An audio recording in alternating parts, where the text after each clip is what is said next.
They say it takes a village to raise a child.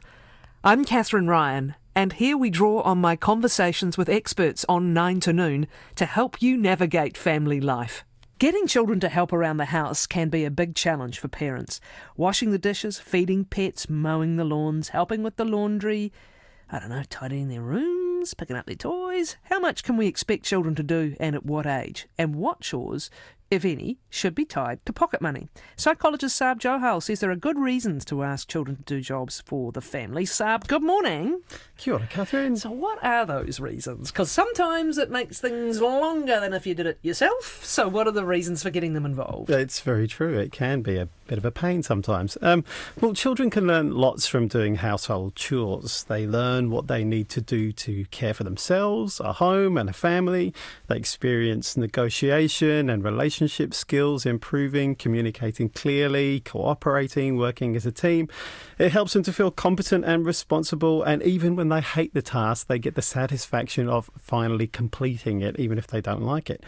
But it's really interesting that our expectations of what children should or shouldn't do around the house have changed quite a lot.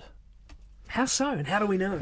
Well, there's been quite a lot of research done, and drawing upon some US figures, they think about 80% of adults reported doing chores as children themselves, yet only 30% of them were asking their own children to do household chores. That could be memory revisitation and rewriting of history. It could, but if you talk to people, often they'll say, I was expected to do this and I did it. Often grudgingly. Sometimes I actually learnt to master a new thing whilst I was a kid. But there is a reluctance.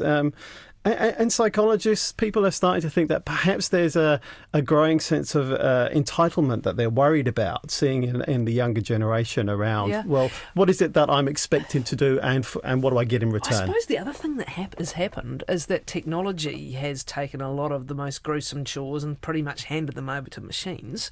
But the attitude is interesting as well, and let's just delve a little bit more into that.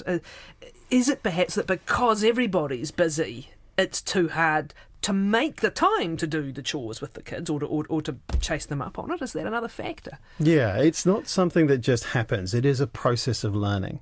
And so trying to embed the platform around negotiation of, well, what is it that I can expect my child to do at what age? And how do I keep track of that such that they become independent? And, our role as parents is not just to kind of get things done, but also to socialise our children to be functioning, happy adults who live satisfactory lives that play well with others. And this is part of that. If you see that as part of the task of developmental milestones that a child has to meet and that a family has to tackle together, then I think it makes more sense. And yes, you're right. Automation has made things easier. Some of those really horrible tasks, such as, standing over a mangle and trying to wind the clothes through, which is what my mum and dad were doing, got me to help them to do when I was... Dishwashers, Yeah, dishwashers. You stack a dishwasher. You still need to stack them. Yeah. You still need to true. empty the washing machine and get it out on the line or into the dryer and fold them up. Nobody's managed that yet. Yeah. Okay, how young do you start then with the idea that everyone contributes, including you? And I think that's the key.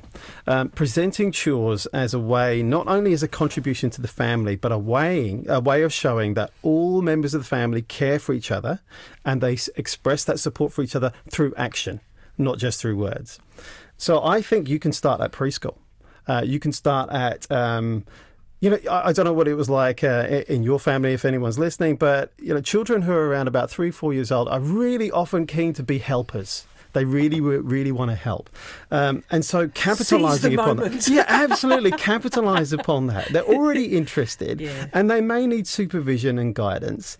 But it's important to start as early as you can. And that's not to say that, I'm not trying to put lay guilt on people who have not managed to do this or are thinking about doing that later. It's difficult. Children mind. And actually, it's really interesting. Single parents actually ask less of their kids than those in other kinds of relationships or family setups.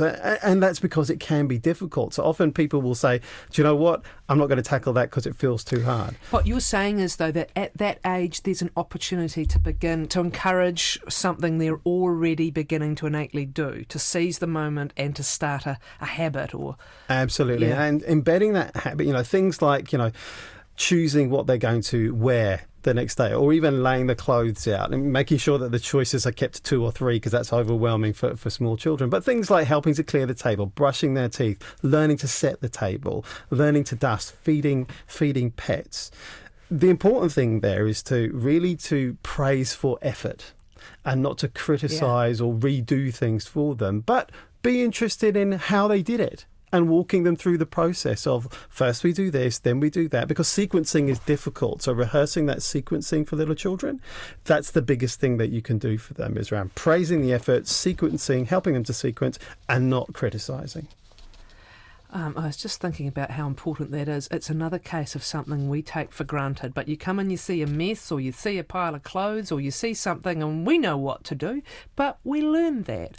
So it's like, start with this and then we do this and then we do this. So even get into the habit of seeing that a task will take a series of steps. Absolutely, breaking it up. And that's something that comes developmentally to us quite later on, that sequencing of what comes first, what comes afterwards. You have these cognitive tests that children are asked to do where they have pictures and they're trying to put them in the right order. And kids will struggle with that often until they're 6, 7, 8 years old. So for young children, often you can say, well, go and do this. They don't know where to start, or they get things in the wrong order. So really modelling that and going through that and repeating it with them really helps. Picking up your own stuff, is that a good place? Picking that endless battle over pick up your toys is a classic. And this is where I'm interested in another dynamic in the young child, because actually it can morph into something else. It's not about not being able to pick up the toys. It becomes a power battle about something, doesn't it? So let's take that really because that's what you really want. You're hoping pick up the toys will ultimately become pick up your clothes and pick up your towels off the bathroom floor and just generally pick up after yourself through life. Yeah. Let's start with that one, and sometimes how that can become about something other than a fairly simple task. What's going on in the little one's mind, by the way, when they don't? Might be tired, they might be hungry, they might be, I don't know, what? Yeah. So there's this idea of object permanence. So this idea that, things, if I can't see them, then they don't really exist anymore. You can carry that through life. We can. Now, actually, we think that this actually develops a lot younger than we used to think it develops. So, but children need reminding. And there are certain principles that come into play, like everything has its place. So, and that includes your toys. So we pick them up once we finish with things, it belongs in its place. Similarly with clothes, we finish with washing them, or they're dirty. So dirty clothes go in the washing basket. Clean clothes go on the washing line. When they're done, they fold it up and they're put into your drawers. So having things on a journey, and that's often a way of kind of framing this and being playful with young children. It's like, well, little lambs had their journey out of the toy box today, but they're tired now, they need to go to sleep. Where does little lamb need to go when they're tired? That's good, but it also raises another point. Often when we're asking them to do this, they might be tired. So it might be after school, put your clothes away. It might be after playing, put your grubby clothes in the laundry. It might be, with the case of toys or books, time for bed, so it can morph into something else. Does that mean a little bit of strategy might be sometimes to do these things when they are fresh and fed and watered and in a good space? Yeah, you do definitely have to pick your moment. So there are certain things that you may do routinely, such as when you finish with a toy, you put it away. Or once we finish playtime, then as a transition into the next thing, we can't do the next thing until we've finished this thing properly. And doing this thing, finishing properly, means putting them away. But picking your moments is absolutely right. But also picking the chores that are appropriate for that child's age of development, to stop them from being too boring or too overwhelming, depending upon how they're feeling at that moment too. So when are you starting to bring in other things like stacking the dishwasher, or let's think of some other things you might be able to do around the house, or going and getting your washing in, or beginning to build an idea that this is your contribution to us as a family? When are you bringing that in? So not just about your stuff. Yeah, no, absolutely. So There's two ways of thinking about that. So there's the developmental stuff. So age 5 is a really good age to start thinking about a chore chart. and start thinking about rewarding certain things. So there may be like a basic set of things that they have to do on a chore chart. They may be on a daily or a weekly basis. And there may be extras where they say, okay, well, if you do this, then you get an extra bonus, and making them small rewards like choosing a TV program, or I get to pick what we have for dinner on Saturday night if I do this. But 6 to 7 is the real sort of like age, 5, 6, 7, where you can start to really get trial by error learning going on. So it's not just the simple stuff which you know that they can confidently do. You also have to be prepared to let mistakes happen, and for that learning to happen with trial by error. Now that can be challenging for some parents and some households. So things like doing the garbage. Okay, doing the garbage is going to be mess. If a child's doing the garbage, there'll be mess when they're getting the garbage in from the bin to the rubbish sack, and then getting the rubbish sack out. And there are going to be errors that are going to be made there. So again, thinking about the process, praising for effort, not overly criticising, and understanding that it'll take a while to get this stuff sorted. In our family, drawing the curtains is a big thing. For some reason, really pushes my buttons. It's a really, really little thing. And I understand that it's a process and we'll get there in a few months' time. But it's about just really picking your battles as well. So, what's the important stuff here that needs to be done that I need my child to learn, and keeping your powder dry and your capital dry, and not spending it on the stuff that doesn't really matter. There needs to be patience, and also, as we said, if someone is getting used to the idea that this is now their chore, there can be a little bit of a protest movement happening that, again, you just want to wait out. Yeah, absolutely. Nobody likes doing chores. It's good to fake helplessness and hopelessness in the hope that it's not worth the effort, is my point. Well, yeah, there's two ways of thinking about that. Is that more older kids, by the way, than younger kids? Yes, and normally, you'll get the I've forgotten to do this thing when they very clearly know that this is required in a particular situation. Or there's a moaning like, do I have to do this again? Yes. The dishes need to be cleared away every night. And I guess the way of framing that is, again, it's about this family contribution. I went shopping. This was cooked by grandma. Your brother's cleared away. You need to stack the dishwasher. That's your job. That's your role. And that's just what we do. This is how we help each other. But again, you don't want to necessarily punish for not doing chores, because that's really aversive. But one way of thinking about how people have chores that they actually quite like doing, and other people have chores that they hate that, and others are the nah chores. It's like, yeah, I know it needs to be done, but no, it's not going to be me. So one way that some families do this is almost having two jars. And today I get to pick from the yay jar. I don't mind doing this chore. And on another day, I have to pick from the nah jar. And that can often help to get round this kind of unfairness of chore distribution. As soon as you said your brother did this, I got to this point. At a certain age, in fact, for most of their lives, kids are so onto the fairness thing. Yeah. So are you needing to be... Do you have a conversation at the start saying, here's the stuff that we're doing, and what happens if they're at different stages? How do you deal with that United Nations of fairness that always comes out? Yeah, that's right. So one way of saying it's like, okay, so this is what's appropriate for your brother who's 4, and this is what's appropriate for you who's 11. Okay, so you can't compare between the two, but there is some stuff that you like doing, there's some stuff that you hate doing. So let's rotate it around. I'm not going to ask you to do the stuff that you hate doing all the time, but similarly, you can't really compare with your brother who's 3 because they like doing this and they don't like doing other things. Everybody's got personal preferences. So you try and set that up over a family dinner, over a series of family meetings where you say, okay, here's the stuff you like doing, here's the stuff you don't like doing. There's stuff that needs to be done. So we need to rotate it around so that everybody gets a fair share of stuff they don't like doing, stuff they do like doing. We'll come to the question of rewards and payments. Yeah. But just one more point. That transition that happens with adolescence and beyond, where relationships are already changing and someone's already beginning to push back against mum and dad and become their own person, can that become a bit of a battleground on the question of chores? Yeah, absolutely. And hopefully you've already embedded the idea that chores are not necessarily about the thing that needs to be done, but it's about how the family functions together. So often, one way of thinking about it is that often children can see themselves almost as masters. They have this master veto of if I say I'm not going to do something, then this thing doesn't get done. And what you want to do is to try to avoid that situation. So there needs to be a consequence. If there's a refusal or I'm not going to do this, there needs to be a consequence. It's not necessarily about a punishment, but there is a choice that's being made there, and there's a natural consequence to, if this doesn't get done, then this will follow. And it may be a withdrawal of something, or they lose privileges, or they don't get to do something that they would like to do. It's not necessarily a punishment, but there is a consequence to the action. It could get caught up in a wider power battle. It's a pejorative way of putting it, but a wider set of issues you're navigating at that stage. Rewards versus payments, because there's another point about this, and I'm interested in your take on it, the pocket money being linked to this, because this can become part of beginning to educate children about the fact that money doesn't grow on trees, that we work for it.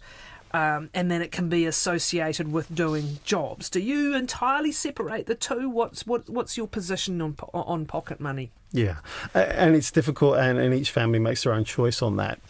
I guess one thing I'd be aware of is that paying pocket money directly in a transactional way for chores being done can run counter to the idea that this is what families do to support each other, and this is how you show your support through action. So there's one way of thinking about that, is that there may be a minimum set of chores that need to be done. Yes. And then anything on top of that then gets an extra reward. And that might be monetary if they're, say, saving for a particular thing. You say, well, look, I'll help you out here. But it doesn't, I would be wary of making that the fundamental platform for how chores get done. Because I think that the danger there is that it can lead to bargaining.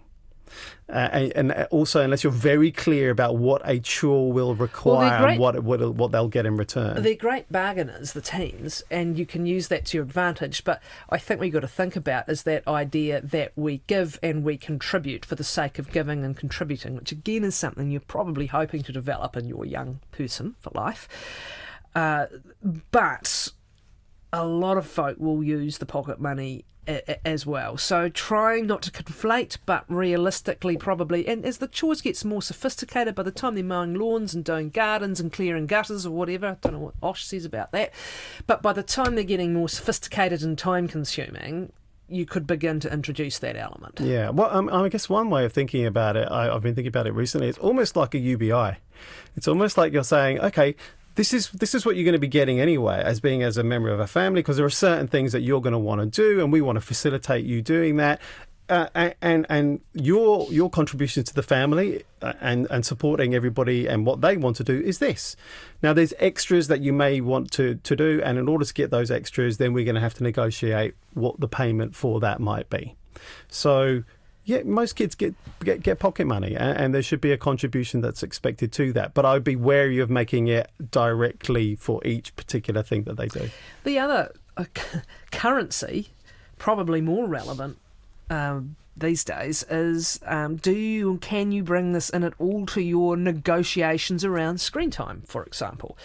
Yes, but after you've done this, or or do you? Because again, you know what mixed messages. You are negotiating screen time with your teenager for a lot of reasons. Their health being one of them, but it is no doubt as high up on their reward systems. So how do you what do you want to bear in mind in weighing that up? Yeah. So I guess there's different ways of categorising and differentiating screen time as well. So if it's something that like the whole family participate in, they all get together at 7 p.m. to watch this show because everybody finds it enjoyable, you don't necessarily want to be taking that away. But if it's something that's optional, time on personal there, device stuff. Yeah, exactly. That's where you can say, well, no, actually, it's if this, then that relationship. Yeah. So if this is completed and it's done and you've had a good crack at it and it's not just a cursory thing, then you get your screen time. And this is how much time you've got. Because if you spend it all out, then you lose the screen time. You're also teaching delayed gratification, which we know is a vital tool for kids' success in life, which is we do the mahi and then we get the treat, to quote that amazing dude on YouTube. His name's not going to come to me on the spot. Amazing guy. Do the work and then you get the reward, or do the work and then you can get on with the stuff you want to do. It's an act of delayed gratification that they're going to need in life as well. Yeah, and not necessarily even that delayed. In the moment, it's like if I do this, then I get this. It happens within the evening, happens wherever. But absolutely, in terms of the cumulative impact of that, the experience that they get, the new skill that they may learn, they understand that cooperation, that relationship building, how to work as a team. All of that stuff is stuff that's intangible that they'll get delivery of. But certainly in the moment, do the mahi, you get the treats. William Wairoa is a lovely guy and a sensation. So that's a phrase you can add to your arsenal with your young person. All right, Sarb, good talking. Thanks very much, Sarb Johal.